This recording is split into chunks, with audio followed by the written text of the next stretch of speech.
다른 복음, 다른 영에 대해서 우리가 함께 알아보기를 원합니다. 교회가 경계해야 될 것들이 있습니다.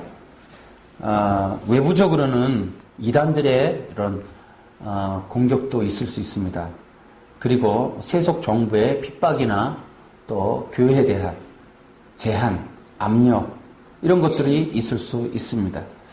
그렇지만 성경에 나타나는, 신약 성경에 여러 군데에서 나타나는 그런 내용들을 보건대 교회가 경계해야 될 것 중에서도 중요한 것은 교회 내부의 적이에요.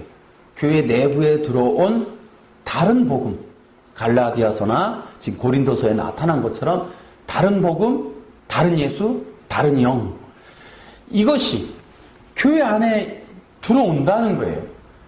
그래서 신앙생활을 못하게 하는 게 문제가 아니고, 또 교회에서 사람을 빼내는 게 문제가 아니고, 교회 안에 있는데, 교회를 하고 있는데, 정상적 교회인데 그 교회의 본질인 진정한 예수, 참 복음 이런 것들을 빼고 변질시켜서 더럽히고 오염시키고 왜곡시켜서 예수님인 줄 알았지만 다른 예수로, 진짜 복음인 줄 알았는데 다른 복음으로, 성령인 줄 알았는데 다른 영으로, 그렇게 해서 교회가 참된 교회가 아닌 변질된 교회로 만드는 것들이 있을 수 있다는 거예요. 이것들이 성경에서는 거짓 선생이나 또 거짓 복음 이런 식으로 해서 나타나고 있습니다. 그 중에 이제 물론 우리가 잘 알다시피 이 가짜 유대인들을 통한 이 할례, 또 율법의 행함, 인간의 공로 이런 것들이 들어왔다는 겁니다. 자, 그러면 이런 것들은 도대체 언제서부터 시작하고 어디로부터 시작하게 된 걸까요? 우리가 이제 메시아 복음을 우리가 이제 창세기 3장 15절 이 원형 복음에서부터 우리가 만들었는데, 여기서부터 우리는 귀중한 내용들을 우리가 알 수가 있습니다. 여러분, 창세기 3장에 가면은 이 범죄한 이후에 하나님께서 아담과 하와와 사탄에게 각각 형벌을 내리십니다.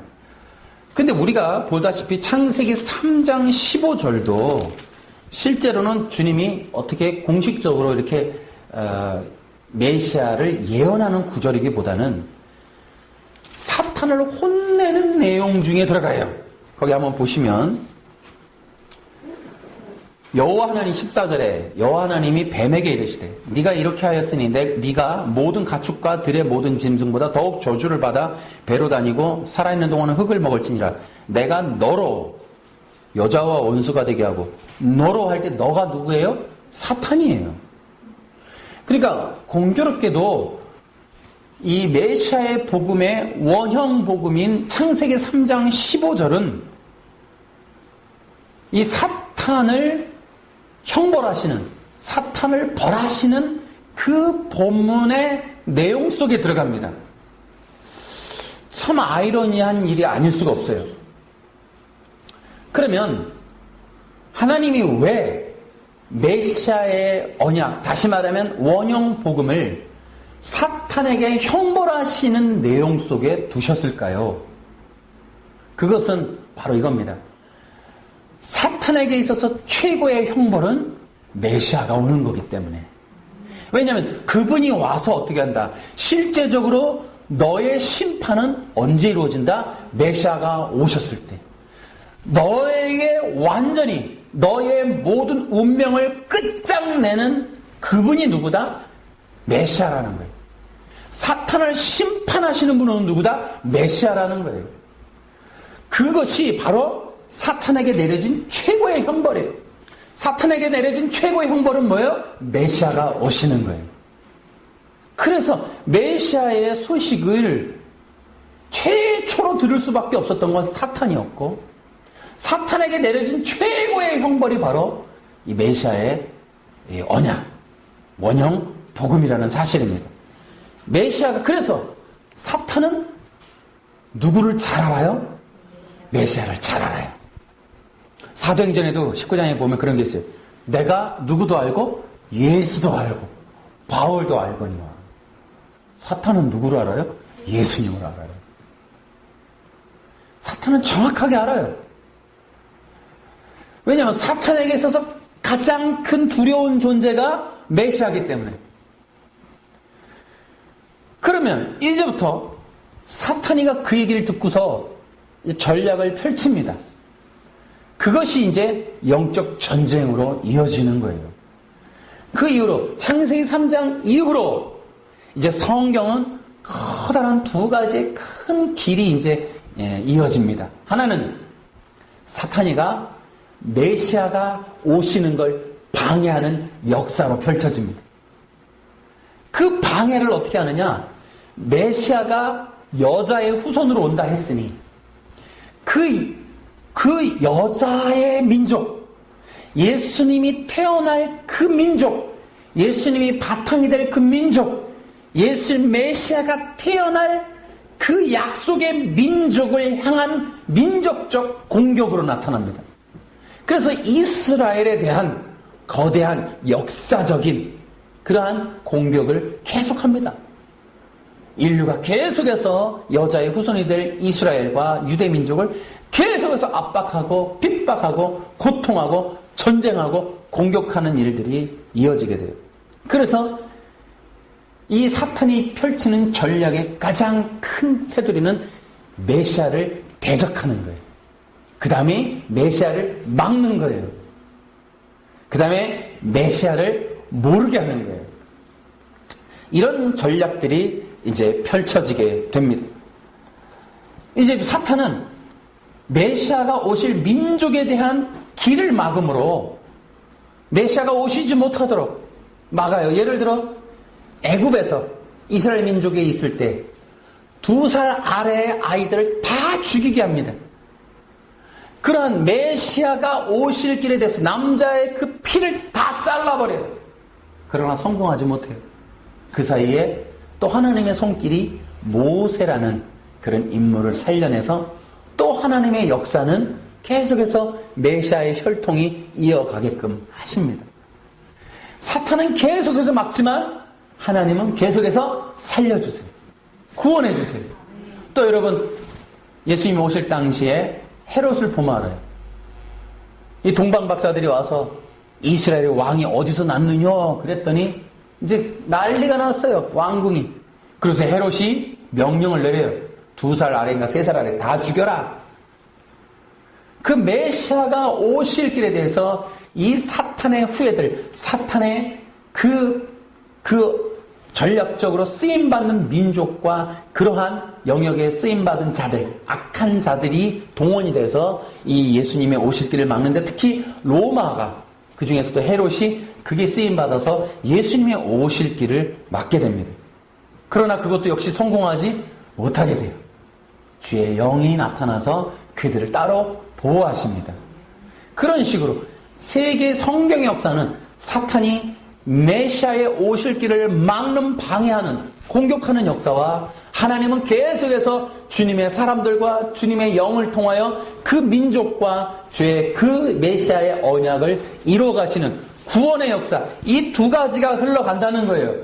성경을 볼 때 1차적인 인물전, 그냥 나타나는 모세와 아브라함과 이삭의 이야기로 있는 1차적 내러티브 말고 그 안에 그 1차적인 문자 내면 속에 흘러가는 하나님의 구원의 역사, 그것을 읽어내는 것이 우리 기독교적 시각의 성경 해석이다라는 거예요. 그런데 우리는 너무 1차적인 문자적인 요셉이 뭐 이런 단어가 겨우 무슨 뜻이냐 하는 정도의 해석에 성경은 이스라엘의 역사를 위한 책은 아니에요. 이스라엘의 역사를 포함하지만 실제로는 하나님의 구원의 역사가 흘러가고 있다라는 거예요. 그 1차적인 인물과 나라와 배경은 2차적인 하나님의 구원의 역사에 쓰임받는 도구들일 뿐이에요. 바탕일 뿐입니다. 그래서 우리는 굉장히 중요한 구속사적 시각으로 성경을 보는 그런 성경 해석을 자주 해야 합니다. 어쨌든 사탄은 그런 식으로 예수님의 오시기를 막고 있어요.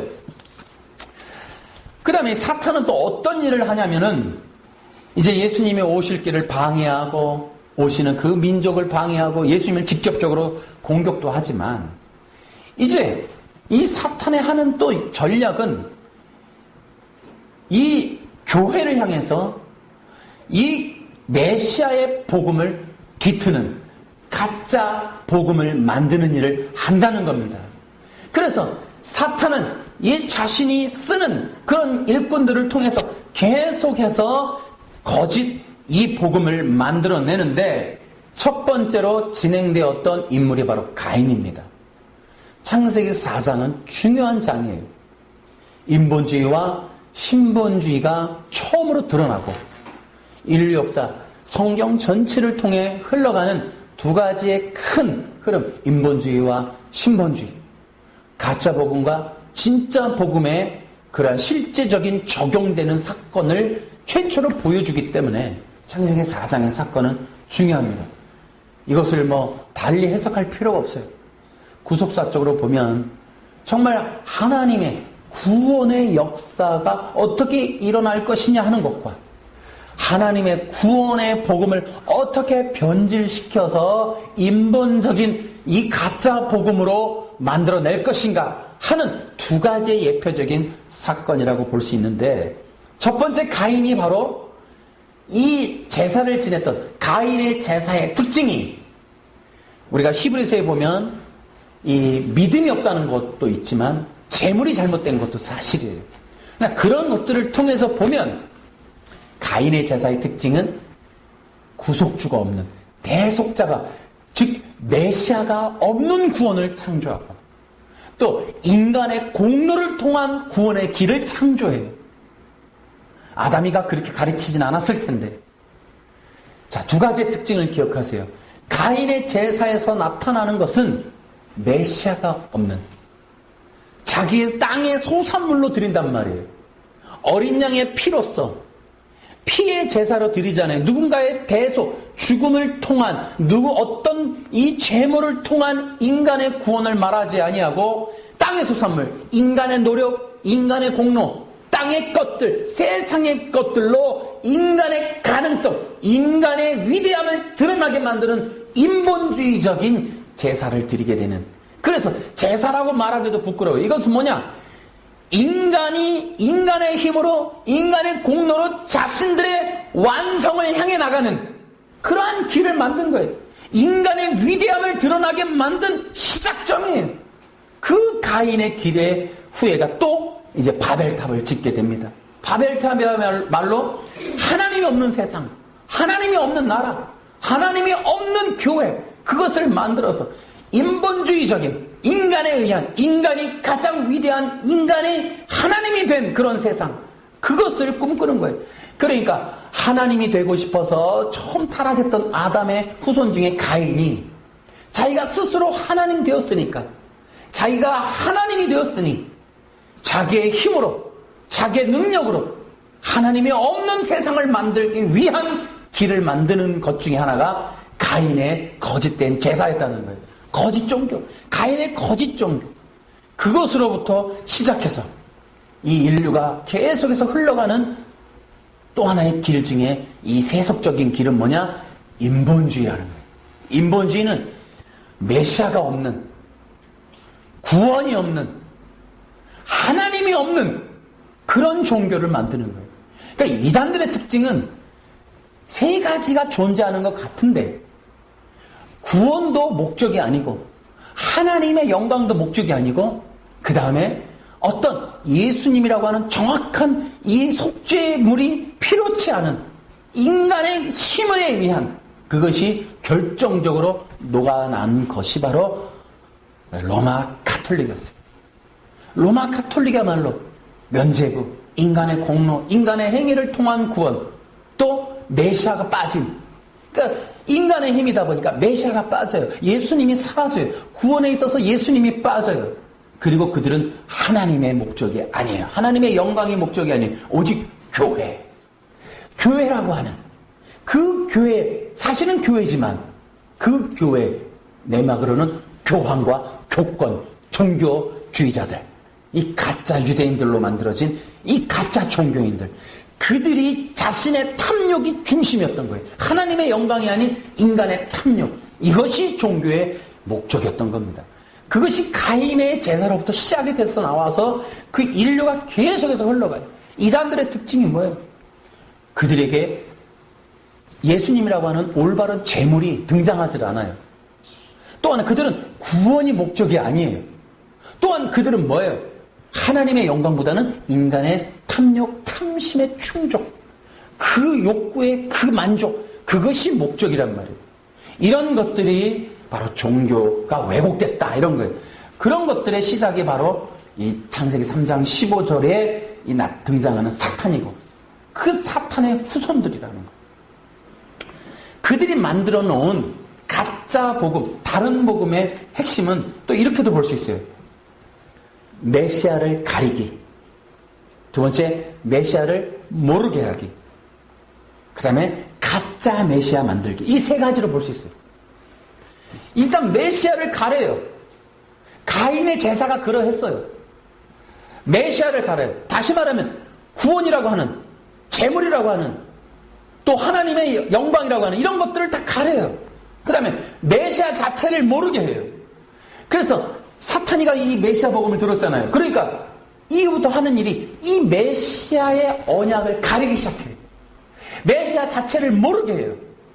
그러니까 사탄이가 했던 일 중에 가장 또 위대한 일이 전 세계적으로 성공했던 것 중에 하나가 제가 그 교회사 책에서도 봤는데 전 세계적으로 콘스탄틴이 기독교를 공인하면서 그 안에 넣었던 전략 중에 굉장히 중요한 것 중에 하나가 뭐예요? 구약을 빼버린 기독교의 공인.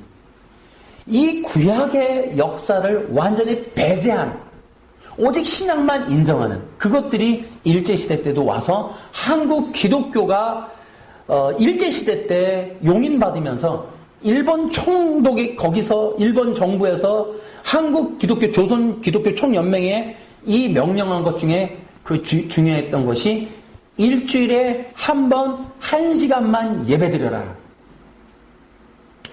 그러니까 대한민국 지금 주일 예배 1시간의 원조는 일본이에요. 일본 총독이에요. 두 번째로 한국 기독교에게 허락한 내용이 뭐냐? 구약이 없는 신약만 인정해라 라는 거였어요. 왜냐하면 일본은 천황을 섬기는 국가라. 천황이 뭐예요? 태양신이란 말이에요. 태양신. 그러니 천지를 창조한 하나님의 이야기, 구속의 이야기, 이것이 부담스러운 거예요. 그것들이 원인이 돼서 구약 자체를 잘라버린 신약만 있는 완전히 변질된 기독교를 한국 기독교에 공인해 줍니다. 이것이 교회사에 나와 있어요. 제가 지난번에 프린트를 나눠드렸습니다만은 어쨌든 이것이 이 기독교의 변질을 가져온다. 자, 첫째는 뭐예요? 메시아를 가리기. 두 번째, 메시아를 모르게 하는 거. 세 번째는 가짜 메시아 만들기. 이 가짜 메시아를 만드는데 이것이 지금도 엄청나게 많아요. 모든 이단들의 특징은 가짜 메시아를 섬기게 하는 거예요. 예를 들어 이런 거예요. 예수님이 피조물이다. 이거 엄청난 이단이에요. 예수님을 가리고 예수님을 모르게 하고 예수님을 가짜 예수님으로 이해하도록 만드는 수많은 교리와 잘못된 성경 해석이 지금 너무나 편만하게 교회 안에 들어와 있다는 거예요. 그래서 우리는 이러한 기독교의 본질이 왜곡되는 시대에 우리가 살고 있기 때문에 이 본질을 지켜내는 이런 복음 회복의 시대에 우리 굉장히 중요한 사명을 감당해야만 합니다. 예수님을 바르게 믿고 바르게 알고 바르게 따라가자. 예수님을 바르게 믿지 않으면 심각한 일이 벌어진다는 거예요. 사탄이가 계속해서 창조 때부터 지금까지 이어져 오는 그런 변질된 기독교 역사의 최고의 중심은 메시아를 뒤트는 거예요. 메시아에 대한 해석을 바꿔버리는 거예요. 메시아를 아예 모르게 만드는 복음, 메시아가 없는 복음, 메시아가 구약에 존재치 않는 신약에 오신 예수, 평화의 예수, 성자 예수, 그저 그냥 좋은 예수님, 선한 일을 하신 가난한 자의 예수님, 그 정도로만 알게 하는 부분적이고 변질된 기독교, 변질된 복음만 알게 하는 이런 잘못된 것에서 우리가 벗어나야 됩니다. 이 변질된 복음의 결과가 무엇이냐? 예수님만으로는 부족하다고 하는 다른 복음입니다. 여러분, 갈라디아 교회에서도 들어온 거짓된 복음이 뭐예요? 예수님 말은 안 된다. 할례를 받아야 된다. 여러분, 다른 복음, 다른 예수를, 다른 영이 가지고 오는 결과물들은 예수님만으로는 구원이 부족하다라고 하는 이 잘못된 주장입니다. 이것들이 양상이 되는 거예요. 예수님을 모르면 그렇게 돼요. 두 번째로는 이 구원이 없는 종교가 되는 거예요. 구원이 목적이 아니에요. 가인의 제사도 마찬가지예요. 그 이후로 인본주의자들의 종교는 여러분 율법주의라는 걸 보세요. 율법주의도 결국은 율법을 지킴으로 자기가 의의를 얻게 되는 자기 중심일 뿐이지 자기가 칭찬받고 사람들한테 영광받고 인정받고 하는 것이 목적이지 그들이 어떤 이 대속의 피를 통한 구속자를 통한 구원이 목적은 아니라는 거예요. 이것이 변질된 기독교의 특징이에요. 변질된 기독교의 특징은 인간이 영광받는 거예요. 인간이 칭찬받는 거예요. 여러분, 교회가 크는 건 중요하지만 교회가 커지는 목적 중에 하나가 인간이 영광받고 칭찬받는 거라면 우상숭배와 별반 다를 바가 없습니다. 그 변질된 기독교예요. 그런 다른 영이에요. 다른 영. 세 번째로는 이 변질된 복음은 반드시 이 종교가 바뀌는데 인간의 형통이 종교가 돼요. 다시 말하면 인간이 잘 되고 못 되는 그 상황 자체가 종교의 목적이 된다 이 말이에요. 여러분, 인간의 형통이 중요한 것이 아니라 하나님의 영광이 중요해요. 우리 인간의 형통이 중요한 게 아니에요. 인간이 구원받는 게 중요한 거예요. 인간이 하나님 나라에 가는 게 중요한 거예요. 땅에서 잘 되는 것, 우리가 앞에서도 얘기했지만 그런 게 중요한 게 아니에요. 목적이 바뀐단 말이에요. 인간에 의한 인간 중심적인 종교, 인간의 탐욕이 중심되는 완전한 인본주의. 여러분, 마지막 이 종말 때 한국 기독교를 반드시 위험에 빠뜨리는 이 주범은 인본주의입니다. 한국 교회 안에 깔려져 버릴 수밖에 없는 긍정의 힘, 적극적인 사고방식, 이런 인본주의. 하면 될 수 있다. 해야. 꿈을 꿔라. 비전을 가져라. 너의 꿈이 성취될 것이다. 꿈을 가져라. 그랬더니 어떤 드라마에서 그런 얘기 하대. 넌 꿈이 뭐니? 그랬더니 없어. 어떻게 너는 꿈도 없니? 나 하나쯤 없는다고 세상 아무렇지도 않다. 야, 꿈 없이 사는 게 뭐가 잘못이니? 차라리 교회가 그런 말 했으면 좋겠더라고. 여러분, 여러분의 꿈은 구원받는 것, 성령 받는 것, 어떻게 하면 예배 잘 드리는가, 어떻게 하면 하나님의 뜻대로 살 것인가, 하나님의 성령에 의해서 성령의 인도 안 받는 사명을 이루며 살 것인가, 예수님이 두고 가신 명령, 사마리아 땅끝까지 이르러 이 복음을 전하게 되는 것이 여러분의 꿈이 되길 바랍니다. 겨우 너 뭐될래 이런 말 아니야. 꿈이 뭐니까. 그런 나 뭐될래에 집중하게 만드는 그런 교회가 되지 않았으면 좋겠어요. 이 땅에서 뭐가 될래? 그런 전혀 중요하지 않습니다. 잘못된 복음의 결과는 또 믿음의 대상이 바뀌게 돼요. 믿음의 대상 설정이 잘못되게 돼요. 이거 신간을 뒤튼다 그래요. 신간이 바뀐단 말이에요.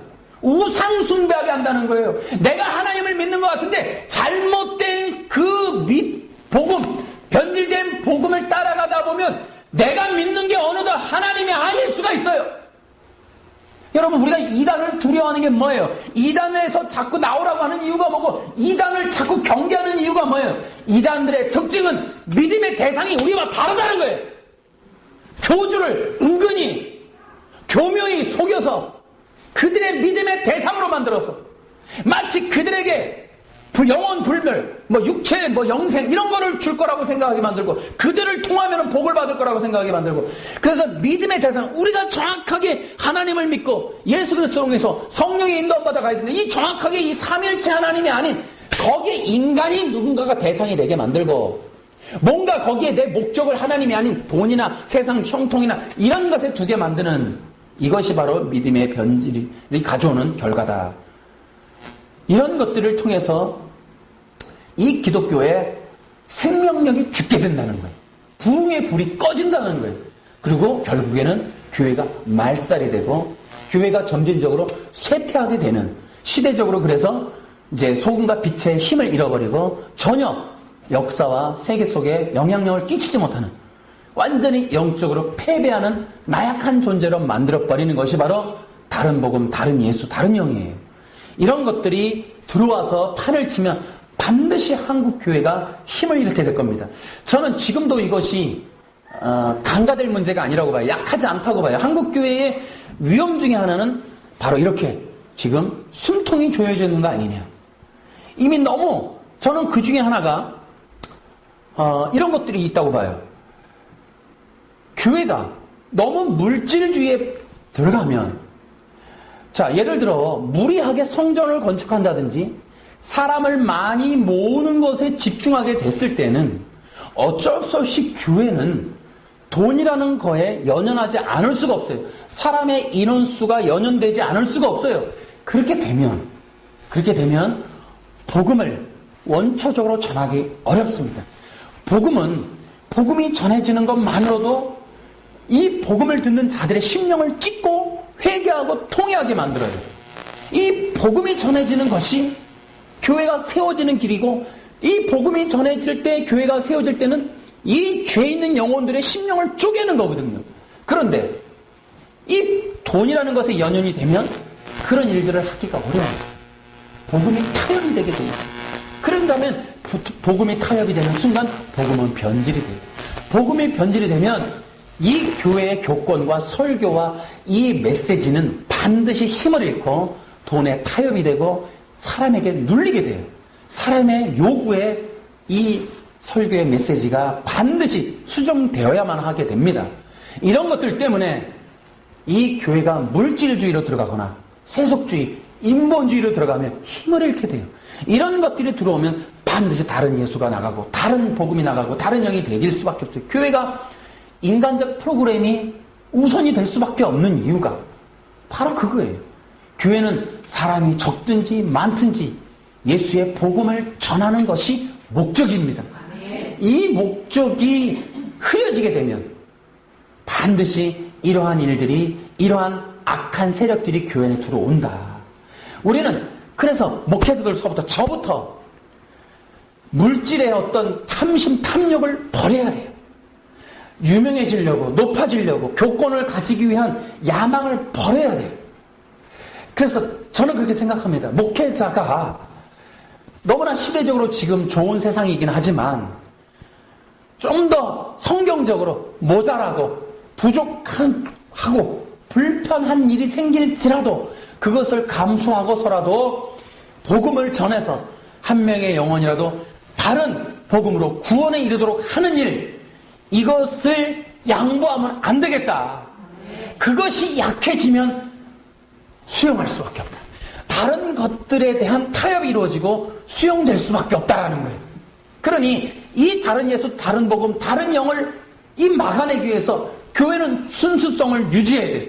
물질주의, 기복주의, 인본주의가 들어오지 못하도록, 내 마음이 부패하지 않도록, 내 정신이 썩어 빠지지 않도록, 내 마음의 영성이 꺼지거나 또 오염되지 않도록 오직 예수님으로 충만하고 충분해지도록 우리가 스스로 막아내야 돼요.